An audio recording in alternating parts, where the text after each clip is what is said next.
परंतु देखभाल समितीची जबाबदारी पीडब्ल्यूडीवर होती.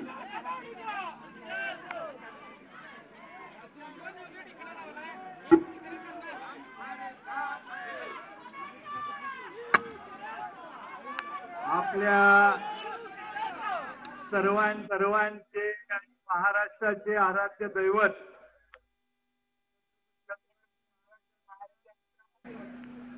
पुतळा कोसळला आणि महाराष्ट्राच्या माना शर्मेनं खाली गेल्या. सर्वांच्या महाराष्ट्रामध्ये छत्रपती शिवाजी महाराजांना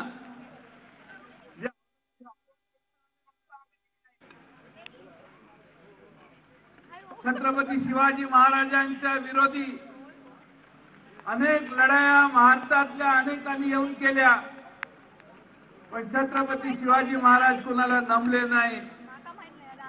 त्यांनी कधी हार पत्करली नाही आणि म्हणून महाराष्ट्र नावाचं राज्य तयार करण्याचं सगळं श्रेय हे आपल्या सर्वांचे आराध्य दैवत छत्रपती शिवाजी महाराजांना जातं. आज दुर्दैवाने त्याच महाराजांचा पुतळा भ्रष्टाचारी लोकांनी उभा केला आणि तो पडला. भ्रष्टाचाराचा कळस महाराष्ट्रामध्ये अनेक घटना ज्याचा उल्लेख आदित्य ठाकरेंनी केला, अंबादास दानवेंनी केला, विनायकराव राऊतांनी केला. त्या सर्व घटना भ्रष्टाचाराच्या होत होत होत या सरकारची शरम एवढी मारली गेली की या सरकारने छत्रपती शिवाजी महाराजांचा पुतळा उभा करताना देखील त्यात भ्रष्टाचार केला.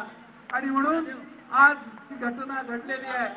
आमची मागणी आहे की या ठिकाणी सरकारने स्वतंत्र निवृत्त न्यायाधीश दोन्ही विरोधी पक्षांच्या संमतीने नेमला पाहिजे आणि या घटनेची चौकशी झाली पाहिजे. पीडब्ल्यूडीची याच्यामध्ये जबाबदारी आहे. नौदलाला नौसेनेला त्या ठिकाणी दूषण देऊन काही उपयोग नाही. कोणत्याही परिस्थितीत नौदलाला बदनाम न करता पीडब्ल्यूडी बांधकाम खात्याने केलेला भ्रष्टाचार उघडकीला आला पाहिजे. या महाराष्ट्रात आणि देशामध्ये अलीकडच्या काळामध्ये ज्या ज्या इमारती पूल आणि रस्ते बांधण्यात आले त्यामध्ये सुमार दर्जा देशातल्या जनतेच्या लक्षात आलेला आहे. आणि आता आम्ही सगळ्यांनी महाराष्ट्राच्या आराध्य दैवताच्या पुतळ्याची परिस्थिती आता जाऊन पाहिली. दुर्दैव आहे की अशा पद्धतीची लोक महाराष्ट्रात राज्य करतायत.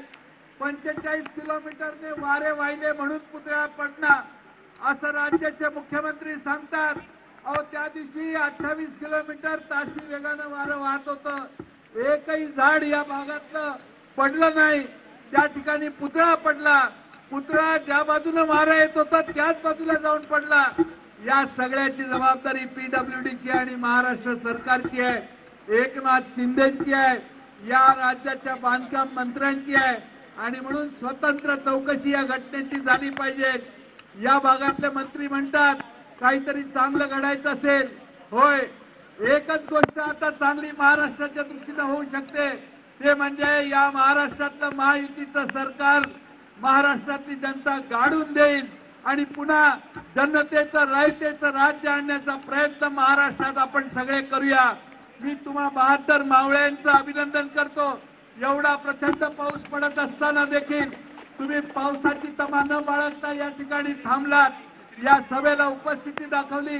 हजारो मावळे या ठिकाणी उपस्थित आहेत. त्यांनी मगाशी ज्या ठिकाणी घटना झाली तिथं आपण गेलो त्यावेळी काय झाले तुम्ही सगळ्यांनी बघितला. खरं म्हणजे छत्रपती शिवाजी महाराजांचा पुतळा भागात दुर्घटना घडली.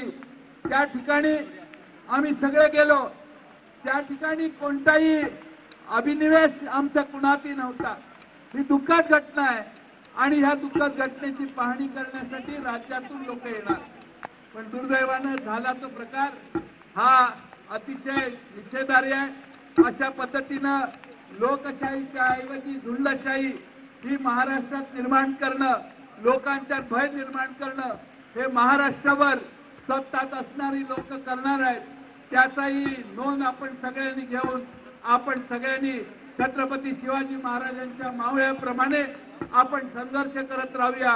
महाराष्ट्रातली जनता या झालेल्या दुर्घटनेचा जाब हा महाराष्ट्रातल्या या सरकारला विचारल्याशिवाय राहणार नाही ही अपेक्षा मी बाळगतो। आणि या ठिकाणी आपण सगळे मगाशी 3 तास पावसात थांबलेला या मोर्चामध्ये सहभागी झाला त्या सर्व मोर्चात सहभागी जाणाऱ्या कार्यकर्त्यांचे मनपूर्वक आभार मानतो आणि माझे 2 शब्द पूर्ण करतो। धन्यवाद।